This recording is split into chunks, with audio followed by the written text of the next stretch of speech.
எல்லாருக்கும் வணக்கம்.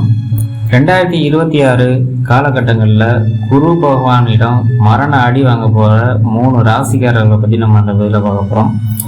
குரு நவகிரகம் மங்களகரமாக விளங்கக்கூடிய ஒரு நாயகன் என்று எல்லோரும் சொல்லப்படுகிறார்கள். இவர் பார்த்திங்கன்னா செல்வம், செழிப்பு, குழந்தை பாக்கியம், திருமண பாக்கியம் உள்ளிட்டவருக்கு காரணமாக விளங்குவர். குரு பகவான் தற்போது பார்த்திங்கன்னா ரிஷப ராசியில் 2026 காலங்களில் பயணம் செய்வார்.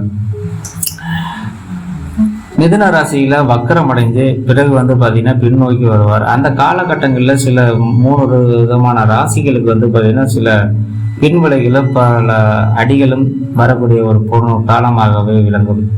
அந்த வகையில் பார்த்தீங்கன்னா தனுசு ராசி குரு பகவான் பார்த்தீங்கன்னா தனுசு ராசியில் சஞ்சாரம் ஏற்படும் காலகட்டங்களில் எதிரிகளால் பல்வேறு விதமான பாதகள் வாய்ப்புகள் ஏற்படும். ரகசியங்கள் மாற்றங்கள் ஏற்பட்டு நல்ல குடும்பத்தில் நல்லா போயிட்டு இருக்க சில குடும்பத்தில் சிக்கல்களையும் பலவிதமான பிரச்சனைகள் தரும் வாய்ப்புகள் அதிகமாகவே இருக்கும். அதே மாதிரி தொழில் ரீதியாக தொழில் மாற்றங்கள் ஏற்பட்டு வெளியில் போகக்கூடிய யோகம் உண்டாகும். அடுத்து பார்த்தீங்கன்னா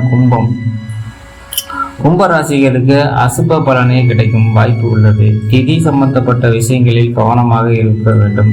குடும்பத்தில் மற்றவர்களிடம் பேசும்போது நிதானமாக பேச வேண்டும். எந்த ஒரு விஷயத்திலும் எச்சரிக்கையாக இருப்பது ரொம்பவே நல்லது. எதிரிகளால் சில சிக்கல்கள் சேரும். அதே மாதிரி அடுத்து பார்த்தீங்கன்னா மிதுன ராசி குரு பகவான் பார்த்தீங்கன்னாக்கா பல்வேறு விதமான சிக்கல்களை ஏற்படும் ஒரு காலகட்டமாக பார்த்தீங்கன்னா 2026 காலகட்டங்கள் அமையும். அதிக செலவு அதிகமாக வரக்கூடும். அதே மாதிரி உடல் சம்பந்தப்பட்ட பிரச்சனைகள் இருக்கும். செய்து வந்த உடல் சம்பந்தமான பிரச்சனைகளும் அதிகரிக்கக்கூடிய காலகட்டங்களாக விளங்கும். வண்டி வாகனத்தில் செல்லும்போது எச்சரிக்கையாக இருக்க வேண்டும். எந்த ஒரு செயலையும் ஒரு தடவைக்கு ஒரு 10 முறையாவது யோசித்து செய்வது மிகவும் உத்தமாக இருக்கும். ஸோ 2024 இந்த 3 ராசிக்காரர்களுக்கு பார்த்தீங்கன்னா ஒரு பாதகமான ஒரு விளைவை சந்திக்க நேரிடும். மீண்டும் அடுத்த ஒரு பதிவில் சந்திப்போம். நன்றி, வணக்கம்.